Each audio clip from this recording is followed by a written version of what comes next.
أعوذ بالله من الشيطان الرجيم بسم الله الرحمن الرحيم سبحانك لا علم لنا إلا ما علمتنا إنك أنت العليم الحكيم ففهمنا سليمان وكلنا آتينا حكما وعلما رب اشرح لي صدري ويسر لي أمري واحلل عقدة من لساني يفقه قولي لا حول ولا قوة إلا بالله العلي العظيم سبحانك اللهم وحنانيك علم لا تنسني ولا تنسني الحمد لله أفضل الحمد اللهم صل على محمد وعلى آله وسائر النبيين والصالحين وسلم اللهم وفقني واهدني وسددني واجملي بين الصواب والثواب وعذني من الخطأ والهرمان آمين. Assalamu alaikum wa rahmatullahi wa barakatuh and welcome to an episode of Questions and Answers. We couldn't match any better, could we? I'm surprised you can actually see me and that I'm not being sort of sucked into the sofa. That's my color. Goodness me, blue, blue, blue. It's a blue day today. I should be Blue Monday, but it's Blue Wednesday. So apologies that the dress code is not going to go well with the settee today. Maybe they should have ordered another color settee for me just specifically for today.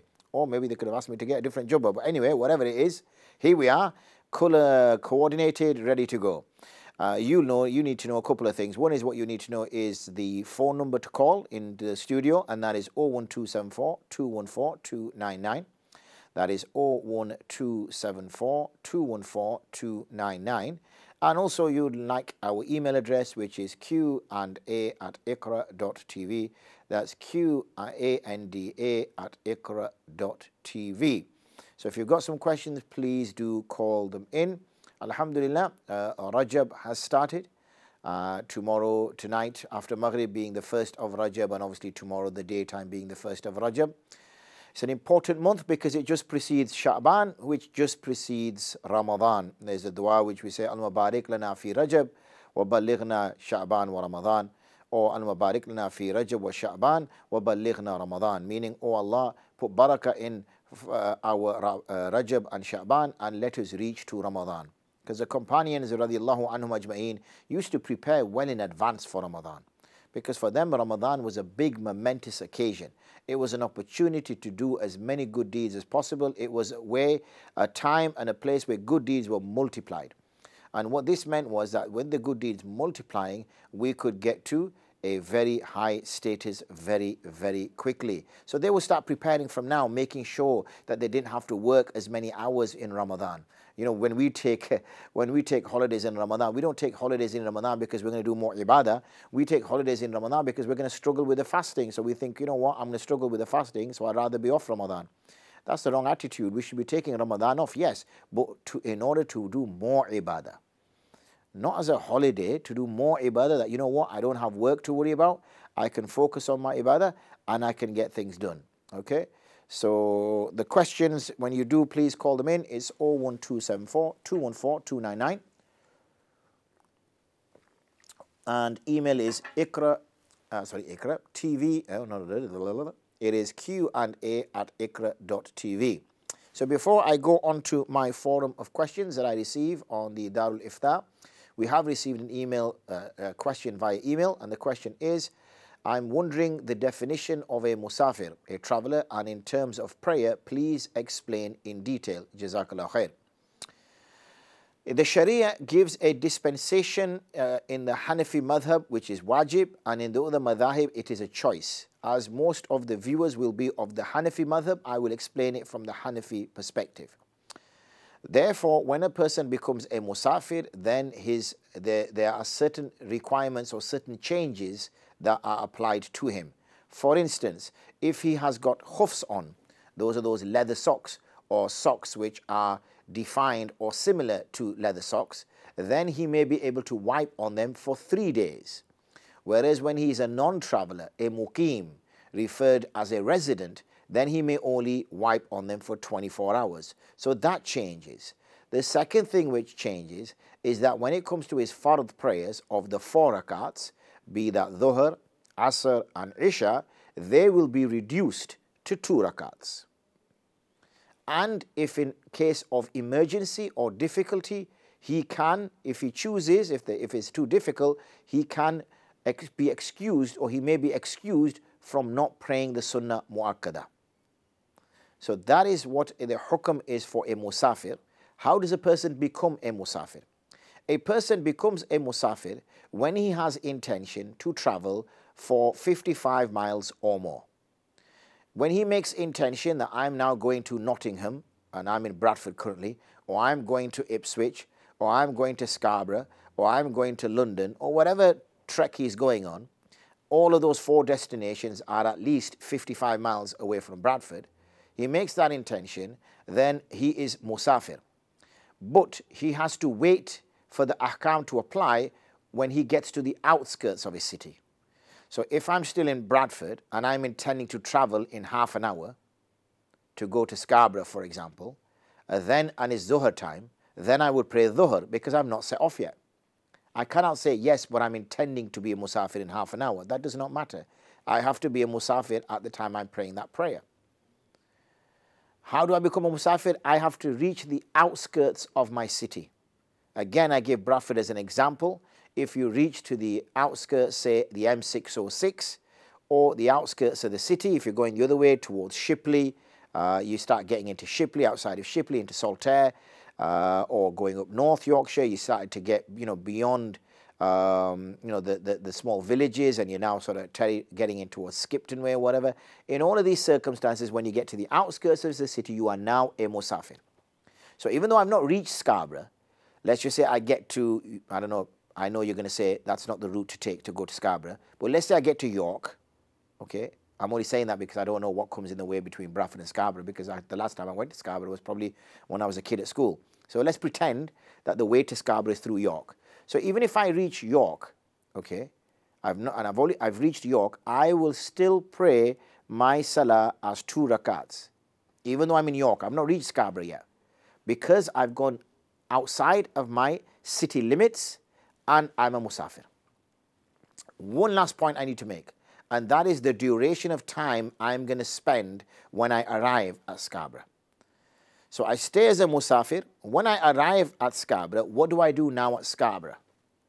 If I'm there for a day or 2 days, let's just say I'm spending an extended weekend. I set off after Maghrib on Friday from Bradford, aiming to get there for Isha in Scarborough, and I plan to spend Friday night, Saturday and Sunday, and set off Monday morning to get back to Bradford. It's a bank holiday Monday, so I'm going to set off on Monday morning, or maybe even Monday afternoon. I might take a stroll on the beach and decide that Monday afternoon I'm going to come back to Bradford. So what would happen then is Friday night, Saturday, Sunday, and Monday morning.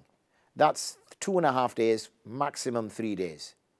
As it is less than 15 days, I will still be considered as a musafir in Scarborough. So I will pray for the duration, even though I might have a nice B&B, even though I might have booked a house, even though I might have booked a reasonably sized flat where it's nice and warm, I've got water, I've got all the comforts of a modern world, still I would pray qasr, reduced. If, however, I arrive in Scarborough and I say, you know what, I'm just going to ring up work and I'm going to extend my holiday and I'm going to stay here for 3 weeks, I quite like it here. So I ring my boss up and I say, I was going to turn up on Tuesday after the bank holiday. He says, yep, well, I'm not going to bother. I'm going to be here in a few weeks. I'm going to stay here a few weeks. Okay, fine. So now I've made niyyah to stay here for 20 days. 3 weeks is 21 days. I'm going to stay for 20, and then I'm going to trek back on the 21st day. Because my intention is now, when I arrive there, to not be a musafir, I've changed my mind. Whilst I was driving along to Scarborough, I changed my mind. So when I arrived in Scarborough, I decided, you know what, it's nice weather. I checked the weather forecast. Next 2 weeks is going to be 28 degrees Celsius. Sun's going to be out. Beautiful. So I don't intend to go back to Bradford, and I can extend my holiday. So what I decide to do is I now ring my boss. I now become a muqim. Why do I become a muqim? Because I'm now staying for longer than 15 days. Now I will pray my salah in full. When I'm now returning back to Bradford, I become a musafir again, returning, and I will also pray my salah short until eventually I arrive in Bradford. Once I arrive in Bradford, I'm in my hometown, home territory, and I will pray that. I know there's a caller waiting. I'm going to say one last thing before I take this caller, and that is, if for whatever reason I miss a salah, I make a salah qaza as a musafir, and I decide to pray it when I come back to Bradford, even though I'm a muqim in Bradford, I will still pray the qaza salah as a qasr, 2 rakats. Okay? So we have got a caller waiting. They've phoned in on 01274 214 299. you can do likewise. So assalamu alaikum wa rahmatullahi wa barakatuh, dear caller.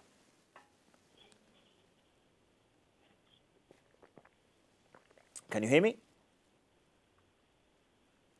Dear caller? Hello? Hello अस्सलाम वालेकुम। Walaikum assalam wa rahmatullahi wa barakatuh. Sister, how are you? जी मुफ्ती साहब, आपसे मेरे दो सवाल हैं। जी हाँ। पहला सवाल तो ये है कि जैसे कोई ख़त्म वगैरह होता है, हम फातिहा के लिए पेपर में लिखते हैं कुरान पाक का नाम, दुरूद शरीफ और दूसरी सूरतों का सब नाम लिखते हैं। वो पेपर ख़त्म के बाद उसको हम क्या करें, फाड़ दें, जला दें, क्या करें? क्या मेरे पास समझ में नहीं आता, इतने सारे जमा हो गए, कोई कहता फाड़ो नहीं, कोई कहता जलाओ नहीं, तो उसको हम पेपर को क्या करें? ये जो आप कह रहे हैं कि कागजात में क्या लिखते हैं आप, फिर इसलिए कि साउंड अच्छा नहीं आ रहा है। जी, फातिहा के लिए हम मौलवी को आगे रखते हैं, कुरान पाक कितने पढ़े गए हैं, दुरूद पाक कितने पढ़े गए हैं और दूसरी सूरतें कितनी पढ़ी गई हैं। तो बस आप इस पर नंबर लिख रहा है या कुछ और चीज़ भी इस पर लिख रहा है? नाम कुरान पाक का, जैसे कुरान पाक लिखा हमने, दुरूद पाक लिखा हमने। तो आप ऐसे लिखेंगे सूरत अल-फातिहा 10 दफ़ा एक, और जिसने उन्हें 10 दफ़ा पढ़ी उनके नाम लिखेंगे, ऐसे आप लिख रहे हैं? जी जी जी ठीक है। तो हाँ जी, दूसरा सवाल ये है कि मुफ्ती साहब, मेरी किसी ने फ्रेंड ने मालूम किया है, उनके बच्चे उनके पास नहीं है, वो हकीका करना चाहती है। वो कह रही है कि मैं अपने बच्चों का हकीका कर सकती हूँ, बच्चे मेरे पास नहीं है। तो बच्चे कहाँ हैं? वो बच्चे उसके वालिद के पास है। अच्छा, वो सेपरेट हो गए? जी। और ये बच्चे अभी पैदा हुए? नहीं, बड़े बच्चे हैं। और अभी अकीका कर रहा है? जी, वो अभी करना चाह रही है, वो हकीका वो पहले नहीं किया वो। अच्छा, ठीक है, नो प्रॉब्लम। तो वो कैसी, जरा आप मालूम करके बताइएगा मुफ्ती साहब से कि मैं कर सकती हूँ या नहीं बच्चों का हकीका। नो प्रॉब्लम बहन जी, नो प्रॉब्लम। अच्छा, प्लीज़ मुझे इन दोनों सवालों का ज़रूर जवाब दे दीजिए। नो प्रॉब्लम बहन जी, नो प्रॉब्लम। ठीक है जी, अस्सलाम वालेकुम। तो पहली सवाल जो किया था बहन जी ने, उन्होंने कहा कि ये जो ख़त्म होता है, यानी सूरत अल-फातिहा को लिखना है कि कौन आदमी या कौन पढ़ेंगे, ये कितने दफ़ा पढ़े, या मौलाना साहब या कोई और पढ़ेंगे, तो ये कागज़ात में नाम लिखता है सूरत अल-फातिहा या दुरूद का नाम लिखता है या कैसे और सूरतों का नाम लिखता है, तो ये इसका क्या करना है? इसलिए कि अभी उसका सूरत का नाम लिखा है, तो ये तो एक लफ्ज़ कुरान से है, तो फातिहा इसलिए कि सूरत तो कुरान तो नहीं है, फातिहा नाम है कुरान का। तो बस ये अदब के साथ अगर किसी ने फेंक दिया, ये नहीं कि नॉर्मल लिटरेचर के साथ, तो कोई मसला नहीं है। लेकिन अगर उन पर ऐसे ठीक नहीं लगता है कि भाई नहीं सूरत अल-फातिहा हमने लिखा है, तो ऐसे करे कि वो जो लिख रहे हैं ना, वो काट कर लो सिसस के साथ, और गार्डन में थोड़ी सी वो खून बनाओ और वहाँ आप यहाँ ही रख लो, तो ये आसान होगी। अगर ये नहीं हो सकता है इसलिए कि गार्डन नहीं है, सब कंक्रीट है, तो जला सकता है, ये भी मसला नहीं। लेकिन अगर खुदा न खासा आपके नज़दीक कोई रिवर है या कोई स्ट्रीम है वगैरह, और ये छोटे छोटे से आप काट कर सकता है, तो वहाँ आप फेंक सकता है। लेकिन मेन टू जो है, इसलिए कि हम तो शहर में रहते हैं और यहाँ इतने पानी भी कुछ है नहीं, तो ऐसे करना है कि भाई या कि ज़मीन में गार्डन में ऐसे कर लो, या कि जला दे। और दूसरी सवाल ये कि ये कोई औरत, उनकी जिस बहन जी ने फ़ोन किया, उनके कोई दोस्त है कि उनका बच्चे अभी बड़े हो गए और वो सोच कर है कि मैं उनके लिए अकीक़ा कर ले। ये तो गालिबन ऐसे तो मैंने कभी सुने नहीं कि किसी जो छोटी बच्चे अभी बड़े हो गए उनके लिए अकीक़ा। इसलिए अकीक़ा का मसला ये है कि शुक्र को अदा करना, यानी जिसके पास बच्चे नहीं हैं और बच्चे आता है, तो ये शुक्र अदा करने में कोई जानवर को ज़बह करता है। लेकिन अभी जब बड़े हो गया ना, तो अभी थोड़ी सी लेट हो गया, इसलिए कि जो शुक्र अदा करना है 10 साल के बाद, 20 साल के बाद, तो इसमें कोई फ़ायदा कोई नहीं। इसलिए तो मैंने ऐसे कभी सुने नहीं मसला में कि कोई जब बच्चे बड़े हो गए फिर अकीक़ा कर रहा है। लेकिन अगर उन्हें किया भी और दुआ भी की कि या अल्लाह, ये जो मैंने अकीक़ा नहीं की, इसलिए कि वाजिब तो नहीं है, सुन्ना है, तो ये जो अकीक़ा मैंने नहीं किया, भाई अल्लाह सुब्हानहू व तआला मैं अभी कर रहा हूँ और मैं ये जानवर को ज़बह कर रहा हूँ और फ़कीरों मिस्कीन में मैं तकसीम कर रहा हूँ, और अल्लाह इसकी वजह से मेरे बच्चों को हिफाजत कर ले। हाँ, ये ऐसे कर सकता है, इसमें कोई मसला नहीं है, कर सकता है। लेकिन इसलिए कि वो अभी हकीकत तो शर्त भी है कि बच्चे के साथ, या नौजवान, अभी नौजवान नहीं, नया पैदा हुआ बच्चा जो 7 दिन का बच्चा है, ये नहीं कि वो बड़े हो गया। तो sister just asked a couple of questions for those who don't understand Urdu. First question she asked was that there are certain times when people are reciting some Quran or Durood or certain surahs, and they write the surah's name, and then they write down how many people, how many times someone's going to read it, whatever. So it's just like a register, like a logbook, so that people know. And she's saying, once we finish, what do we do with this? Can we dispose of it? So technically, it's not actually part of the Quran because it's only mentioned in the surah's name, like Fatiha, Baqarah, Rahman. So it's only Allah's name that we have to be careful of. But other than Allah's name, the others are just words. Fatiha is an Arabic word. So if it's those sorts of words, then there's no harm in throwing them in a normal place. Allah's name, obviously, we can't do. So if a person still feels uncomfortable, that I don't feel comfortable to do this, then what they should do is, out of the paper, is just cut out the names of the surahs, especially Allah's name, and then make a small hole in the garden and dig them and place them in the garden and put the soil back on top, and khalas, is done. If you don't have a garden, because most Asian people like concrete, they put concrete everywhere, there's no gardens. So if you don't have a garden, then the other option is to place it in a flowing river or a stream or a reservoir. But we don't have that, especially those of us who are living in cities, and most of us live in cities. So the alternative is that you just like we burn leaves in the back of the garden or something like that, that you just burn it like that, so that at least the text disappears. That's the best way out. The second question our respected sister asked was about aqiqah. Yani, once a child is born, if it is a male child, then 2 lambs are slaughtered, and if it's a female child, 1 lamb is slaughtered. And this is a way of shukr, yani to express gratitude to Allah.